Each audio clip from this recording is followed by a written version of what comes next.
Hashim class पर आपका स्वागत है। CTET paper 2 part number 36।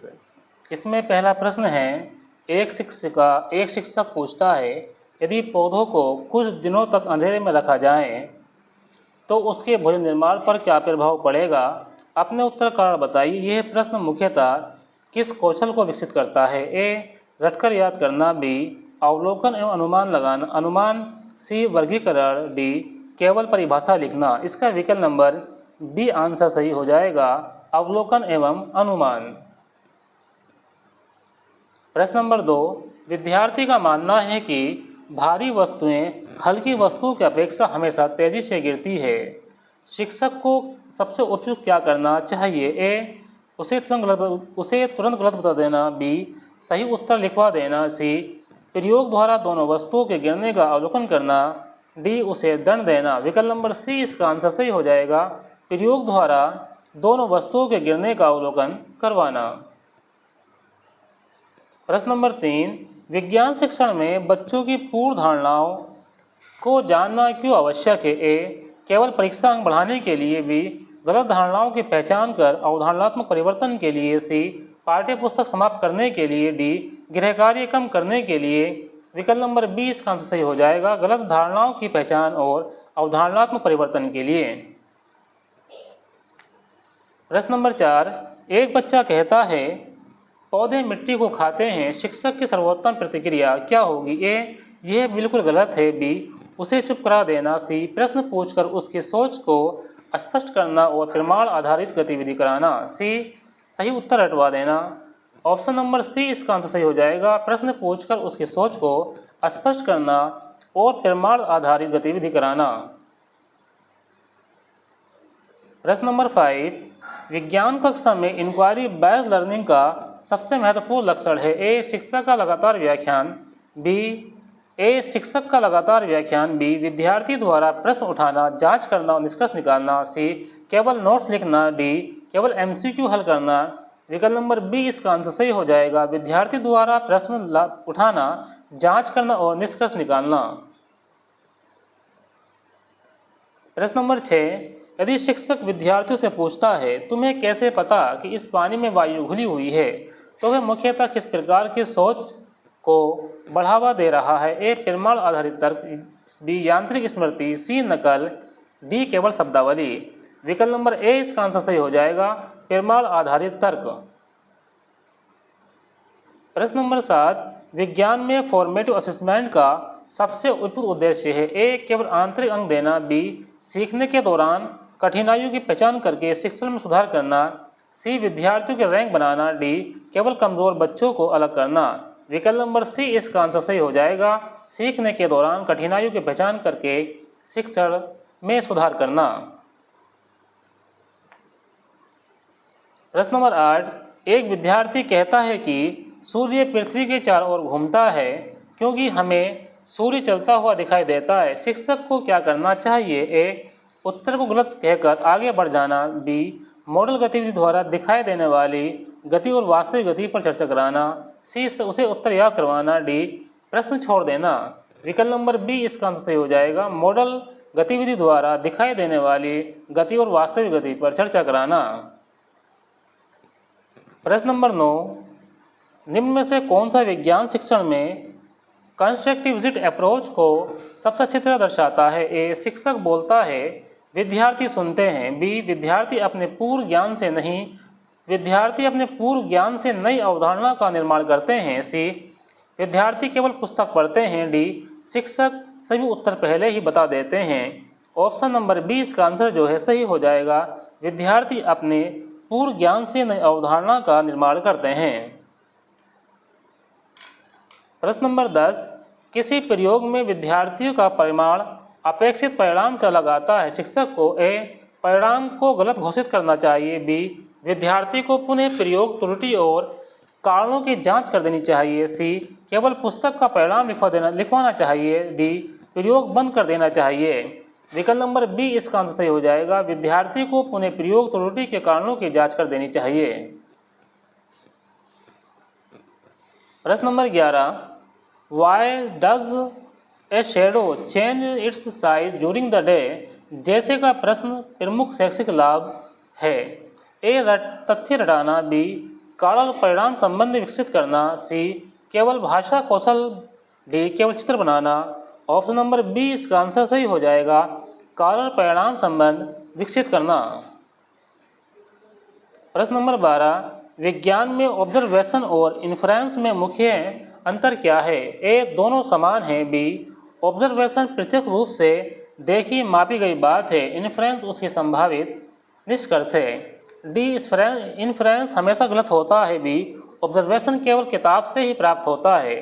Option number B इसका आंसर सही हो जाएगा, ऑब्जर्वेशन प्रत्यक्ष रूप से देखी मापी गई बात है, इन्फ्रेंस उसका संभावित निष्कर्ष है। प्रश्न नंबर 13, शिक्षक विद्यार्थियों को अलग अलग पत्तियां देकर उनके आकार, किनारे और श्राव्यांश के आधार पर समूह बनाने को कहता है। यह मुख्यतः किस कौशल को विकसित करता है। ए वर्गीकरण, बी अनुकरण, सी रटना, डी केवल लिखना।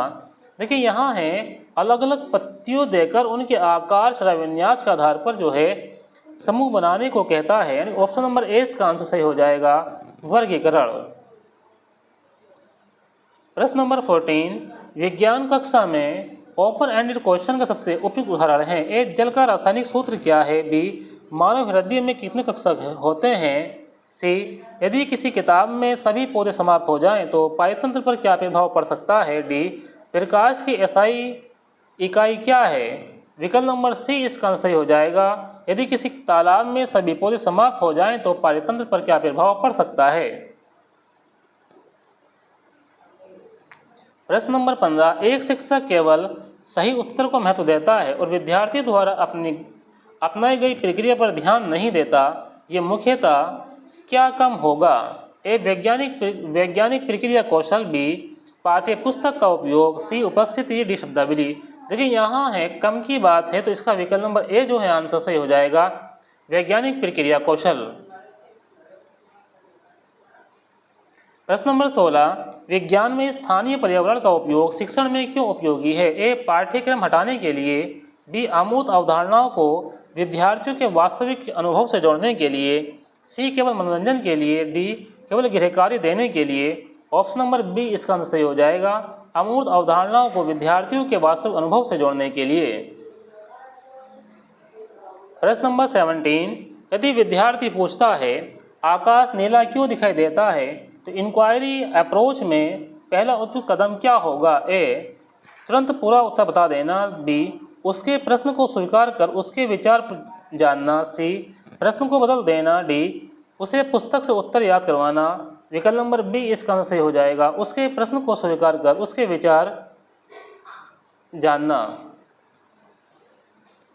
प्रश्न नंबर 18, विज्ञान प्रयोगशाला में शिक्षक विद्यार्थियों को केवल निर्धारित स्टेप फॉलो करवाता है, इसे कौन सी क्षमता अपेक्षाकृत कम विकसित होगी। देखिए यहाँ जो है कम की बात है तो ए हो जाएगा स्वतंत्र वैज्ञानिक सोच, बी निर्देश पालन, सी उपकरण पहचान, डी अनुशासन। इसका ऑप्शन नंबर ए जो आंसर सही हो जाएगा, स्वतंत्र वैज्ञानिक सोच।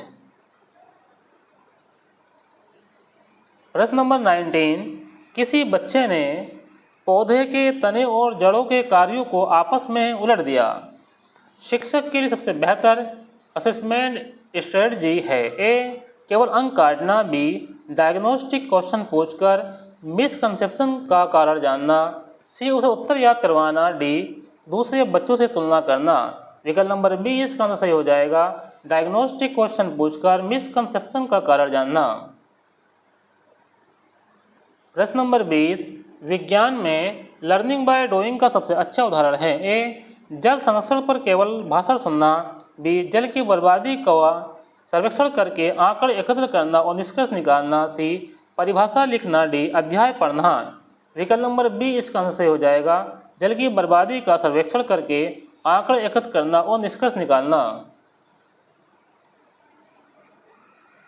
एक बच्चा प्रश्न का उत्तर गलत देता है लेकिन उसका तर्क वैज्ञानिक जांच की दिशा में है, शिक्षक को ए केवल गलत उत्तर बताना चाहिए, बी उसके तर्क को आगे बढ़ाते हुए एविडेंस से निष्कर्ष की जांच करनी चाहिए, सी उसे बोलने से रोकना चाहिए, डी शून्य अंक देकर आगे बढ़ना चाहिए।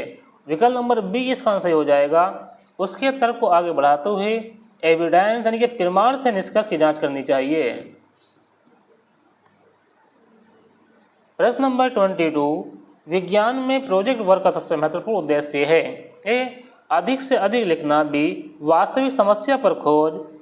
सहयोग, डेटा संग्रह और निष्कर्ष निकालना। सी, केवल सजावट करना। डी, शिक्षक का कार्य कम करना। विकल्प नंबर बी इसका आंसर सही हो जाएगा। वास्तविक समस्या पर खोज, सहयोग, डेटा और संग्रह और निष्कर्ष निकालना। प्रश्न नंबर 23, यदि किसी कक्षा में कुछ विद्यार्थी प्रयोग में बहुत सक्रिय है और कुछ बिल्कुल भाग नहीं लेते तो शिक्षक को ए, केवल सक्रिय विद्यार्थियों को प्रयोग कर देना चाहिए। बी, समूह में भूमिकाएं बांटकर सभी को भाग लेने का अवसर देना चाहिए। सी, निष्क्रिय बच्चों को दंड देना चाहिए। डी, प्रयोग बंद कर देना चाहिए। ऑप्शन नंबर बी इसका आंसर सही हो जाएगा। समूह में भूमिकाएं बांटकर सभी को भाग लेने का अवसर देना चाहिए। प्रश्न नंबर 24, निम्न से कौन सा साइंटिफिक एटीट्यूड का उदाहरण है। ए, बिना प्रमाण के विश्वास करना। बी, प्रमाण मिलने पर अपनी धारणा बदलने के लिए तैयार रहना। सी, केवल शिक्षक की बात स्वीकार करना। डी, हर परिणाम को सही मान लेना। विकल्प नंबर बी इसका आंसर सही हो जाएगा। प्रमाण मिलने पर अपनी धारणा बदलने के लिए तैयार रहना। प्रश्न नंबर 25, एक शिक्षक विद्यार्थियों को अलग अलग स्रोतों से प्राप्त जल के पीएच की तुलना करने देता है। यह गतिविधि मुख्यतः किस क्षमता को विकसित करती है। डेटा की तुलना और व्याख्या। बी, केवल स्मरण। सी, केवल चित्रकारी। डी, केवल सिरवर। देखिए यहाँ है कि दो अलग अलग स्रोतों से प्राप्त जल के पीएच की तुलना कर देना। देखिए तुलना कर देना क्वेश्चन में ही है। ऑप्शन नंबर ए इसका आंसर सही हो जाएगा। डेटा की तुलना और व्याख्या। प्रश्न नंबर 26, यदि शिक्षक पूछता है तुम्हारा अनुसार यह परिणाम क्यों आया। यदि शिक्षक पूछता है तुम्हारा अनुसार यह परिणाम क्यों आया, इसके समर्थन में कौन सा प्रमाण है, तो वह मुख्यतः किस क्षमता का आकलन कर रहा है। ए, तर्क एवं एविडेंस बेस्ड रीजनिंग। बी, स्मृति। सी, लिखावट। डी, गति। ऑप्शन नंबर ए इसका आंसर सही हो जाएगा। तर्क एवं evidence based reasoning.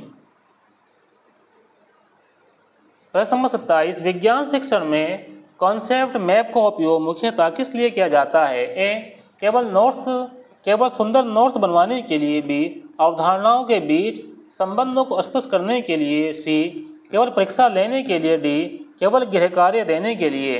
Option number B इसका आंसर सही हो जाएगा। अवधारणाओं के बीच संबंधों को स्पष्ट करने के लिए।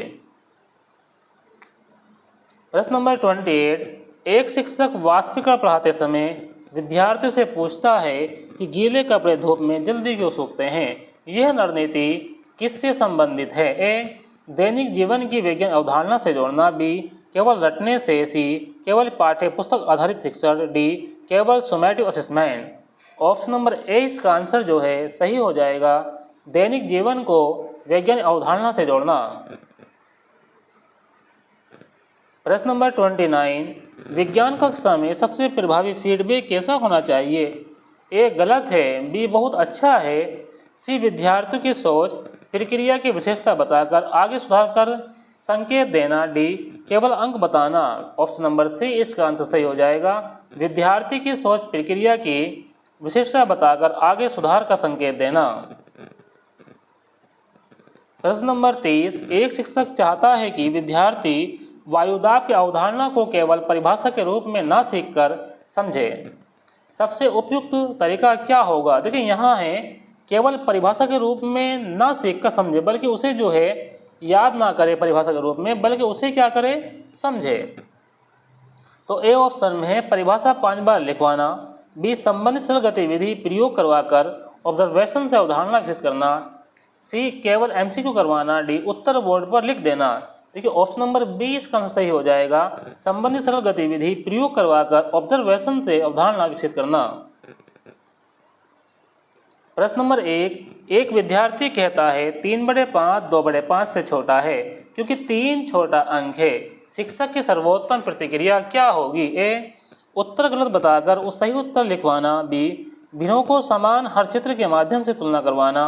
सी नियम याद करवाना, डी विद्यार्थी को दोबारा प्रश्न ना देना। देखिए ऑप्शन नंबर 20 का आंसर जो है सही हो जाएगा, भिन्नों को समान हर चित्र के माध्यम से तुलना करवाना। प्रश्न नंबर 2, गणित में विद्यार्थी की गलती को लर्निंग अपॉर्चुनिटी मानने का अर्थ है। ए हर गलती को सही मानना, बी गलती के पीछे की सोच को समझकर कंसेप्चुअल लर्निंग कराना, सी केवल अंक काटना, डी विद्यार्थी को उत्तर बताना। विकल्प नंबर बी आंसर सही हो जाएगा, गलती के पीछे की सोच को समझकर कंसेप्चुअल लर्निंग कराना। प्रश्न नंबर 3, एक बच्चा 5 गुणा 16 को 25 गुणा 10 प्लस 25 गुणा 6 के रूप में हल करता है। शिक्षक को इसे मुख्यतः किस रूप में देखना चाहिए? ए गलत विधि, बी डिस्ट्रीब्यूटिव प्रॉपर्टी की समझ का संकेत, सी रटने की कमी, डी गणना की त्रुटि। ऑप्शन नंबर बी आंसर सही हो जाएगा, डिस्ट्रीब्यूटिव प्रॉपर्टी की समझ का संकेत। प्रश्न नंबर 4, निम्न में से कौन सा प्रश्न उच्च स्तरीय गणितीय चिंतन को सबसे अधिक बढ़ावा देता है? ए 12 गुणा 8 कितना है, बी 144 का वर्गमूल क्या है, सी क्या दो अलग अलग विधियों से 48 गुणा 25 हल किया जा सकता है, समझाइए, डी 1 मीटर में कितने सेंटीमीटर होते हैं। ऑप्शन नंबर सी आंसर सही हो जाएगा, क्या दो अलग अलग विधियों से 48 गुणा 25 हल किया जा सकता है, समझाइए। प्रश्न नंबर 5, गणित शिक्षण में मैनिपुलेटिव जैसे ब्लॉक बेड्स आदि का उपयोग मुख्यतः क्यों किया जाता है? ए समय बिताने के लिए, बी अमूर्त अवधारणाओं को कंक्रीट अनुभव से जोड़ने के लिए, सी केवल कमजोर विद्यार्थियों के लिए, डी पाठ्यपुस्तक को हटाने के लिए। ऑप्शन नंबर बी आंसर सही हो जाएगा, अमूर्त अवधारणाओं को कंक्रीट अनुभव से जोड़ने के लिए। प्रश्न नंबर 6, एक विद्यार्थी कहता है कि 0.5 0.35 से छोटा है क्योंकि 35 बड़ा अंक है। शिक्षक को पहले क्या करना चाहिए? ए दशमलव का नियम लिखवाना, बी प्लेस वैल्यू और नंबर लाइन के माध्यम से तुलना करवाना, सी उत्तर बता देना, डी उसे पुनः याद करने को कहना। विकल्प नंबर बी आंसर सही हो जाएगा, प्लेस वैल्यू और नंबर लाइन के माध्यम से तुलना करवाना। प्रश्न नंबर 7, गणित में फॉर्मेटिव असेसमेंट का प्रमुख उद्देश्य है। ए केवल अंतिम परीक्षा लेना, बी सीखने की प्रक्रिया में कठिनाइयों की पहचान कर सुधार करना, सी विद्यार्थियों की रैंकिंग करना, डी केवल होमवर्क जांचना। ऑप्शन नंबर बी आंसर सही हो जाएगा, सीखने की प्रक्रिया में कठिनाइयों की पहचान कर सुधार करना। प्रश्न नंबर 8, एक शिक्षक पूछता है तुमने यह उत्तर कैसे प्राप्त किया? यह प्रश्न मुख्यतः किसका आकलन करता है? ए केवल अंतिम उत्तर, बी गणितीय रीजनिंग और प्रक्रिया, सी लिखने की गति, डी स्मरण शक्ति। ऑप्शन नंबर 20 का आंसर सही हो जाएगा, गणितीय रीजनिंग और प्रक्रिया। प्रश्न नंबर 9, यदि विद्यार्थी किसी गणितीय समस्या को अलग विधि से हल करता है तो शिक्षक को ए केवल टेक्स्ट बुक मेथड स्वीकार करना चाहिए, बी उसकी विधि को समझने और अन्य विधियों से तुलना करने का अवसर देना चाहिए, सी उसकी विधि को गलत कहना चाहिए, डी उसे केवल स्टैंडर्ड एल्गोरिथम दोहराने को कहना चाहिए। ऑप्शन नंबर 20 का आंसर जो है सही हो जाएगा, उसकी विधि को समझने और अन्य विधियों से तुलना करने का अवसर देना चाहिए। प्रश्न नंबर 10, गणित में कंस्ट्रक्टिविस्ट क्लासरूम की विशेषता है। ए शिक्षक सभी नियम पहले बता देता है, बी विद्यार्थी अपने अनुभव और रीजनिंग से मैथमेटिकल कॉन्सेप्ट बनाते हैं, सी केवल फॉर्मूला याद किए जाते हैं, डी केवल बोर्ड वर्क होता है।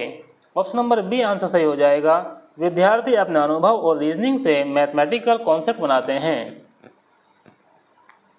प्रश्न नंबर 11, एक आयत का क्षेत्रफल 24 सेंटीमीटर स्क्वायर है, इसके कितने अलग अलग पूर्णांक लंबाई चौड़ाई वाले आयाम संभव है? यह प्रश्न किसे बढ़ावा देता है? ए एक उत्तर का स्मरण, बी समस्या समाधान और पैटर्न रिकॉग्निशन, सी केवल गणना करना, डी केवल परिभाषा। ऑप्शन नंबर 20 का आंसर सही हो जाएगा, समस्या समाधान और पैटर्न रिकॉग्निशन। प्रश्न नंबर 12, गणित में ओपन एंडेड प्रॉब्लम का प्रमुख लाभ है। ए सभी विद्यार्थी का एक ही तरीका सुनिश्चित करना, बी अनेक रणनीतियों और उत्तरों की संभावना से मैथमेटिकल थिंकिंग बढ़ाना, सी केवल सिलेबस जल्दी समाप्त करना, डी केवल कमज़ोर विद्यार्थियों की पहचान करना। विकल्प नंबर बी आंसर सही हो जाएगा, अनेक रणनीतियों और उत्तरों की संभावना से मैथमेटिकल थिंकिंग बढ़ाना। प्रश्न नंबर 13, एक बच्चा 7 गुणा 8 बराबर 54 लिखता है, शिक्षक के लिए सबसे उपयोगी पहला कदम क्या होगा? एक बच्चा 7 गुणा 8 बराबर 54 लिखता है, शिक्षक के लिए सबसे उपयोगी पहला कदम क्या होगा? ए, तुरंत सही उत्तर लिखना। बी, बच्चे से उसकी कैलकुलेशन स्ट्रेटजी समझने को कहना। बी, अंक कार्ड देना। डी, पहाड़ा 10 बार लिखवाना। ऑप्शन नंबर बी इसका आंसर सही हो जाएगा, बच्चों से उसकी कैलकुलेशन स्ट्रेटजी समझने को कहना। प्रश्न नंबर 4, गणितीय भाषा विकसित करने। प्रश्न नंबर 14, गणितीय भाषा विकसित करने के लिए शिक्षक को ए, केवल सिंबल्स का प्रयोग करना चाहिए। बी, विद्यार्थियों को अपने रीजनिंग के शब्दों, चित्रों, सिंबल्स में व्यक्त कर देना चाहिए। सी, केवल फॉर्मूला लिखवाना चाहिए। डी, मौखिक उत्तर बंद कर देना चाहिए। विकल्प नंबर बी आंसर सही हो जाएगा, विद्यार्थी को अपने रीजनिंग को शब्दों, चित्रों और सिंबल्स में व्यक्त कर देना चाहिए। प्रश्न नंबर 15, यदि बच्चा कहता है कि त्रिभुज में हमेशा 3 भुजाएं बराबर होती है तो शिक्षक की सर्वोत्तम रणनीति है? ए, परिभाषा रटवाना। बी, विभिन्न प्रकार के त्रिभुजों को उदाहरण देकर तुलना करवाना। सी, बच्चों को गलत घोषित करना। डी, केवल संभावित त्रिभुज दिखाना। ऑप्शन नंबर बी आंसर सही हो जाएगा, विभिन्न प्रकार के त्रिभुजों के उदाहरण देकर तुलना करवाना। प्रश्न नंबर 16, गणित में पीयर डिस्कशन का सबसे महत्वपूर्ण लाभ क्या है? ए, शिक्षक का काम समाप्त होना। बी, विद्यार्थी अपनी रीजनिंग को समझाते और दूसरों की रणनीतियों में से सीखते हैं। सी, केवल समय बचाना। डी, केवल अनुशासन बनाए रखना। ऑप्शन नंबर बी इसका आंसर जो है सही हो जाएगा, विद्यार्थी अपनी रीजनिंग को समझाते हैं और दूसरों की रणनीतियों से सीखते हैं। प्रश्न नंबर 17, एक शिक्षक केवल सही आंसर पर अंक देता है, यह प्रक्रिया गलत है, इससे किस क्षमता का आकलन कम होगा? ए, मैथमेटिकल रीजनिंग। बी, केवल स्मृति। डी, केवल स्पीड। सी, केवल हैंड राइटिंग। इसका ऑप्शन नंबर ए सही हो जाएगा, मैथमेटिकल रीजनिंग। प्रश्न नंबर 18, गणितीय समस्या को वास्तविक जीवन से जोड़ने का सर्वोत्तम उदाहरण है? ए, प्रतिशत की परिभाषा याद करना। बी, दुकान की छूट और अंतिम कीमत की गणना करना। सी, फॉर्मूला 5 बार लिखना। डी, टेबल्स याद कराना। टेबल्स याद करना। विकल्प नंबर बी आंसर सही हो जाएगा, दुकान की छूट और अंतिम कीमत की गणना करना। प्रश्न नंबर 19, यदि कोई विद्यार्थी गणित से डरता है तो शिक्षक को सबसे पहले ए, अधिक कठिन प्रश्न देने चाहिए। बी, सपोर्टिव वातावरण देकर छोटे छोटे सफल लर्निंग एक्सपीरियंस देने चाहिए। सी, उसे कमज़ोर घोषित करना चाहिए। डी, केवल होमवर्क बढ़ाना चाहिए। विकल्प नंबर बी आंसर सही हो जाएगा, सपोर्टिव वातावरण देकर छोटे छोटे सफल लर्निंग एक्सपीरियंस देने चाहिए। प्रश्न नंबर 20, एक संख्या को 2 से गुणा करने पर 18 मिलता है, बिना डिवीजन किए संख्या ज्ञात करने की दूसरी विधि बताइए। ये मुख्यतः किस क्षमता को विकसित करता है? ए, वैकल्पिक रणनीति और रीजनिंग। बी, केवल स्मृति। सी, केवल स्पीड। डी, केवल वोकैबुलरी। विकल्प नंबर ए इसका आंसर सही हो जाएगा, केवल रणनीति और रीजनिंग। वैकल्पिक रणनीति और रीजनिंग विकल्प नंबर ए आंसर सही हो जाएगा। प्रश्न नंबर 21, गणित में डायग्नोस्टिक असेसमेंट का उद्देश्य है? ए, केवल ग्रेड देना। बी, विद्यार्थी की स्पेसिफिक मिसकंसेप्शन या लर्निंग डिफिकल्टी को पहचानना। सी, केवल रैंकिंग कराना। डी, केवल फाइनल ग्रेड बनाना। विकल्प नंबर बी आंसर सही हो जाएगा, विद्यार्थी की स्पेसिफिक मिसकंसेप्शन या लर्निंग डिफिकल्टी पहचानना। प्रश्न नंबर 22, एक शिक्षक विद्यार्थियों से पूछता है, क्या 1/2 + 1/3 का उत्तर 2/5 हो सकता है? अपने उत्तर कार्ड बताओ। यह प्रश्न मुख्यतः ए, अनुमान और जस्टिफिकेशन। बी, केवल स्मृति। सी, केवल कैलकुलेशन स्पीड। डी, केवल कॉपिंग। देखिए विकल्प नंबर ए इसका आंसर सही हो जाएगा, अनुमान और जस्टिफिकेशन। प्रश्न नंबर 23, गणित में मल्टीपल रिप्रेजेंटेशन का अर्थ है? ए, एक ही कॉन्सेप्ट को केवल अलग अलग भाषाओं में लिखना। बी, कंसेप्ट को concrete object, picture, symbols, graphs आदि से प्रस्तुत करना। सी, केवल कोई प्रश्न देना। डी सी केवल कई प्रश्न देना, डी केवल कई फॉर्मूला याद करना। देखिए क्वेश्चन लिखा हुआ है गणित में मल्टीपल रिप्रेजेंटेशन का अर्थ है, इसमें ऑप्शन नंबर बी आंसर सही हो जाएगा। प्रश्न नंबर 24, यदि विद्यार्थी प्रोबेबिलिटी को जिस घटना का परिणाम मुझे पसंद है वे अधिक प्रोबेबल हैं समझता है तो शिक्षक को ए डेफिनेशन रटवानी चाहिए, बी समान परिस्थितियों में विभिन्न आउटकम्स का प्रयोग करवाने चाहिए, सी उसे गलत कहकर आगे बढ़ना चाहिए, डी केवल फॉर्मूला लिखवाना चाहिए। ऑप्शन नंबर बी आंसर सही हो जाएगा, समान परिस्थितियों में विभिन्न आउटकम्स के प्रयोग करवाने चाहिए।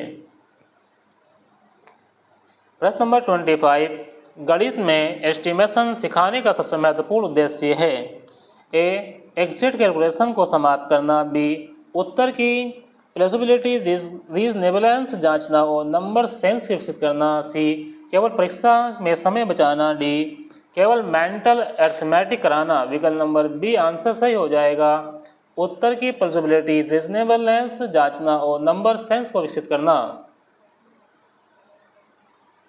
प्रश्न नंबर 26, एक शिक्षक विद्यार्थियों को एक ही प्रश्न के 3 अलग अलग समाधान प्रस्तुत कर देता है। इसका प्रमुख उद्देश्य है, ए कन्फ्यूजन पैदा करना, बी रणनीतियों की तुलना और मैथमेटिकल रीजनिंग विकसित करना, बी सी सिलेबस कम करना, डी केवल तेज विद्यार्थियों को बढ़ावा देना।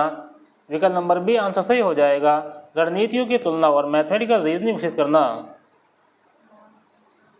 प्रश्न नंबर 27, गणित में एरर एनालिसिस का सर्वोत्तम उपयोग है, ए केवल गलत उत्तरों की सूची बनाना, बी गलत समाधान के चरणों का विश्लेषण करके मिसकंसेप्शन पहचानना, सी विद्यार्थियों को कम अंक देना, डी केवल सही उत्तर लिखना। विकल्प नंबर बी आंसर सही हो जाएगा, गलत समाधान के चरणों का विश्लेषण करके मिसकंसेप्शन पहचानना। प्रश्न नंबर 28, यदि किसी विद्यार्थी को एल्जेब्रिक सिंबल समझने में कठिनाई होती है तो शिक्षक को ए अधिक सिंबल याद करवाने चाहिए, be concrete situation variable expression symbolic expression की ओर बढ़ना चाहिए, सी उसे एल्जेब्रा से मुक्त कर देना चाहिए, डी केवल टेक्स्ट बुक एग्जाम्पल्स करवाने चाहिए। ऑप्शन नंबर बी आंसर सही हो जाएगा, concrete situation variable expression symbolic expression की ओर बढ़ना चाहिए। गणित में प्रॉब्लम सॉल्विंग अप्रोच में शिक्षक की भूमिका मुख्यतः क्या होनी चाहिए, ए हर स्टेप का उत्तर बताना, बी उचित प्रश्नों और संकेतों से विद्यार्थियों की सोच को आगे बढ़ाना, सी केवल मूल्यांकन करना, डी केवल लेक्चर देना। विकल्प नंबर बी आंसर सही हो जाएगा, उचित प्रश्नों और संकेतों से विद्यार्थियों की सोच को आगे बढ़ाना। प्रश्न नंबर 30,